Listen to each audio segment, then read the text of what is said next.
आता आपण समाजकार्यातल्या दुसऱ्या पुरस्काराकडे वळतोय. दत्ता देसाई सध्या पुणे, त्यांना प्रबोधनाचा पुरस्कार दिला जाणार आहे.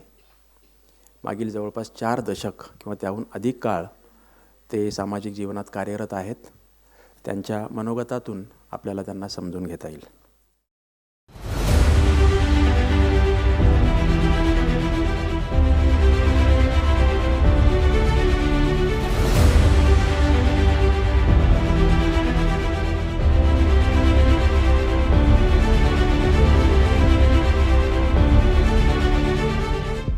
नमस्कार.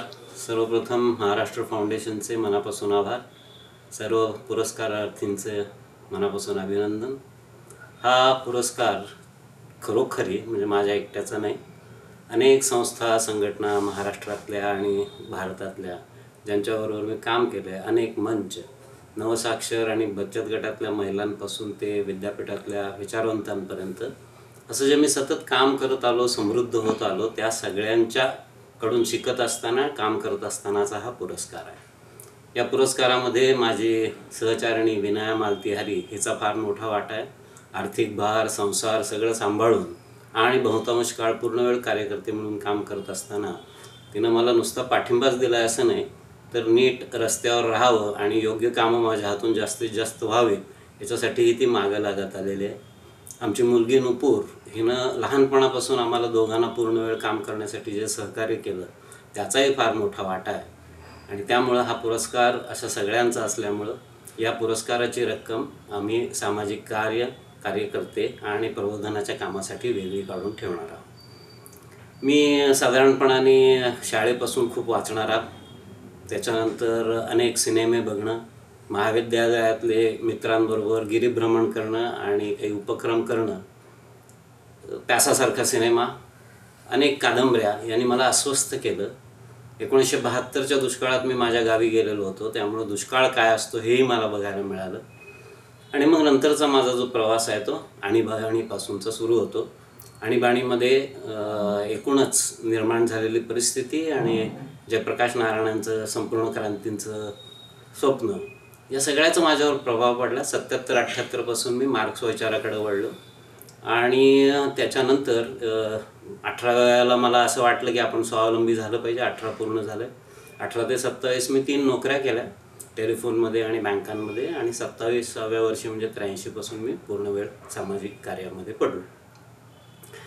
हे काम करत असताना मगाशी मी म्हटलं तसं घोषित आणीबाणी ते अघोषित आणीबाणी असा गेल्या 50 वर्षाचा साधारण माझा सामाजिक प्रवास आहे असं म्हणता येईल.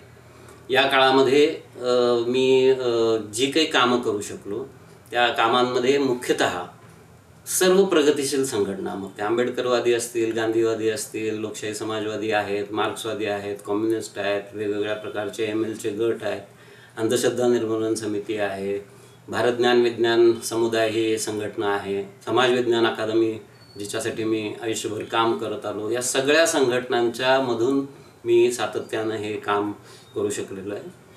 आणि त्यांच्याकडून प्रेरणा घेत आलो आहे. ही प्रेरणा मला अगदी आदिवासी पाड्यावरच्या शेतमजुरांपासून सातत्यानं आंतरराष्ट्रीय पातळीवरच्या विचारवंतांपर्यंतचं जे काम आहे त्यातून सतत मिळत राहिलेलं आहे.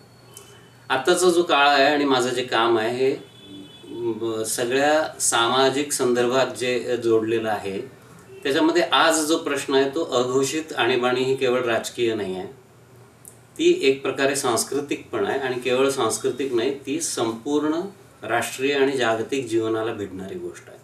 हेच विषय मी दुष्काळापासून जागतिकीकरणापर्यंत आणि पर्यायी समाजव्यवस्थेपर्यंत काय याच्यासाठी काही जमेल तेवढं काम केलं, पुस्तकं लिहिली, पुस्तिका लिहिल्या आणि जमेल त्या माध्यमातून लोकांशी संवाद साधायचा प्रयत्न करत आलो. आत्ताची परिस्थिती ही इतकी अराजकाकडे निघाल्यासारखं लोकांना वाटते की लोक एका अर्थी युटोपिया, ज्याला मनोराज्य म्हणून नव्या जगाचं स्वप्न बघण्याऐवजी मोठ्या प्रमाणावरती डिस्टोपिया ज्याला म्हणतात, की आपण दुःस्वप्नात आहोत की काय असं वाटण्यासारख्या परिस्थितीत लोक आहेत. आणि त्याच वेळेला लोकांमध्ये एक प्रकारची अनागोंदी, दहशत, भय आणि एक विमनस्कता आलेली आहे, अस्वस्थता आहे, एक प्रकारची असुरक्षितता आहे. आणि हे जागतिक फिनॉमिना आहे. हा अगदी प्रगत देशांपासून सगळीकडे हे आपल्याला बघायला मिळतं. अशा वेळेला मला असं वाटतं की विज्ञान चळवळीतलं मी कार्यकर्ता आहे, फार विज्ञानातलं जाणत नाही, पण एक केऑस थिअरी नावाचा प्रकार विज्ञानातला असतो, ज्याच्याविषयी थोडंसं मला माहिती आहे, की ज्या वेळेला अराजक दिसत असतं ते अंतर्गत जे बदल होत असतात त्याच्यातून ते केवळ अराजक म्हणजे शेवट किंवा अंत नसतो, तर त्यातून आतल्या घटकांना नवे गुणधर्म प्राप्त होतात आणि त्यातून नव्या रचना आकाराला येत असतात. मग त्या पेशी असतील, ते हवामान असेल, तो समाज असेल. सामाजिक पातळीवर मात्र आपल्याला असं दिसतं की हे जाणीवपूर्वक आपल्याला काम करावं लागतं. आपापता ते समाज कल्याणकारी दिशेनं जाईल असं नसतं. त्यामुळे इथून पुढचा कालखंड जो आहे तो अशा प्रकारचं काम आपल्या सगळ्यांना करावं लागणार असा कालखंड आहे. या कालखंडामध्ये एक महत्त्वाचा मुद्दा मला असा वाटतोय की जागतिक पातळीवर फार मोठा, ज्याला टेक्टॉनिक शिफ्ट म्हणतात, अशा प्रकारचा मोठा बदल येतोय. तो गेली 30-40 वर्ष होता, तो आता मोठा झाला आहे. अगदी कुटुंब व्यवस्थेपासून ते आंतरराष्ट्रीय पातळीपर्यंतच्या रचनांमध्ये खूप मोठे बदल येत आहेत. आणि इथून पुढचा काळ जनतेच्या भारताचं स्वप्न, भारताचं नवं स्वप्न आपण पुन्हा एकदा समोर मांडलं पाहिजे. संविधान हा त्याचा आधार असेल, जनसंघर्ष हे त्याला शक्ती पुरवतील आणि त्याच वेळेला महाराष्ट्राची देखील नवी संकल्पना मांडायची वेळ आलेली आहे. समाजवादी भारतात समाजवादी महाराष्ट्र अशी एक घोषणा होती. आता या घोषणेत पुन्हा उजाळा दिला पाहिजे. या घोषणेमध्ये समाजवादी जग आपल्याला आणावं लागणार आहे, कारण पर्यावरणापासून व्यक्तिस्वातंत्र्यापर्यंत सर्व प्रश्न आपल्याला पुन्हा एकदा नव्यानं मांडून घ्यावे लागणार आहेत. जुनं जसंच्या तसं आणून चालणार नाही आहे.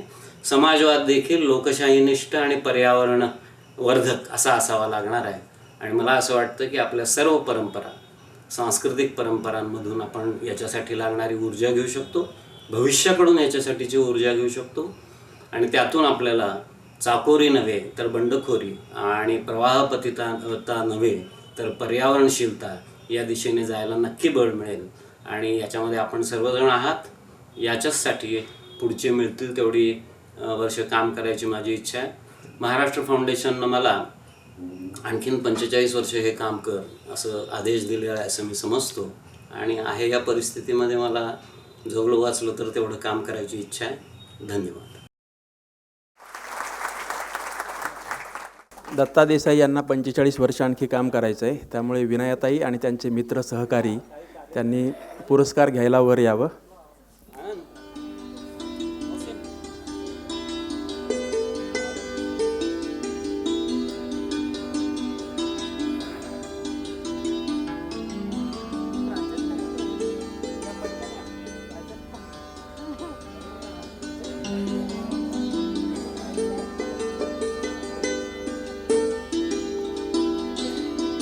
गणेश देवी सरांना विनंती.